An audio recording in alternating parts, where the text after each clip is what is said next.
Today's Delmarva Life Daily Deal, 50% off a Paul Mitchell Awapui Kerachi-Plex hair treatment from Head Mechanic Salon in Rehoboth Beach. I'm so glad you said that. You can get the deal on DelmarvaLife.com or download the free Delmarva Life Daily Deal app.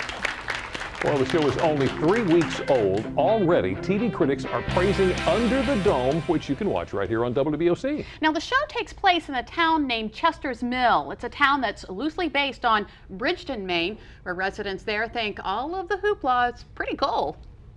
Under the Dome focuses in on the sleepy town of Chester's Mill. It's modeled after the area surrounding Bridgeton, Maine, where author Stephen King has a summer home. It's about 18 miles from where I live, and I've lived there for a long time, and I looked at the police station. That's the police station in the book. I just used the geography completely, and the little lake, everything's there. Bridgeton is a typical small-town USA destination. Bridgeton is a very close-knit community. There's approximately 5,200 residents. The town explodes in the summertime because of the summer residents that come into town. They are from all walks of life, from all areas in the country. In the series, many characters are based on real-life people King has known in town, like newspaper editor Eula Shorey, a local legend who in the series is Julia Shumway. So you're the newspaper woman? I'm the new editor of The Independent, yeah.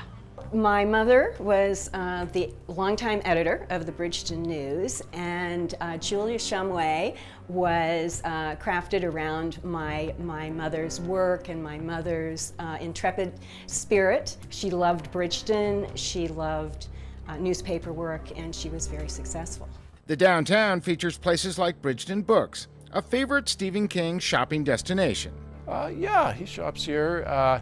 Usually he's looking for a certain book, and sometimes he gets a lot of books. He'll sign some of the books that we're selling, and that's an automatic sale. I usually leave a couple out to surprise people. Elaine Rue has been with the Bridgeton News just about all her life and loves the connection the town has to Under the Dome. I think it's very exciting, and I think that the town should be looking forward to it too. It could be based on anything, but it's based on here. Because of that, it is just very exciting. King's favorite sandwich shop is the Main Street Variety. He's been coming here since 1979, and his favorite sandwich is roast beef Italian. When he comes in here, everybody just goes crazy, wants his autograph. It's just fantastic.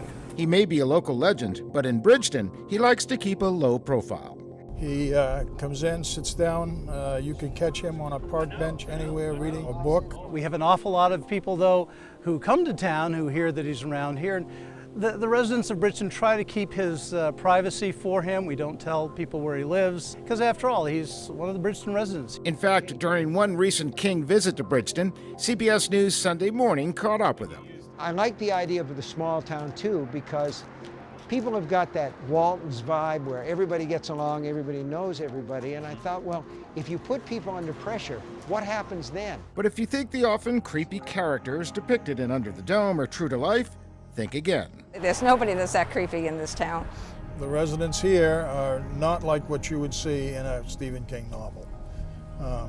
Very caring people. Like selectman and local motel owner Woody Woodward, who says he's no big Jim Rennie. I asked Stephen at his book signing, did it reflect the current group of selectmen? He said, no. There's just conglomeration of people and not even necessarily selectmen. So I was very pleased to hear that. I was a little nervous at first. Townfolk hope the added exposure the series gives Bridgeton will bring in tourist dollars. I like to think of Bridgeton as a place that people haven't yet discovered. You hear that a lot, but it's very true. And Stephen King has, and you can tell in his books. For now, the town will enjoy the success Under the Dome has brought, but will never lose its small town identity.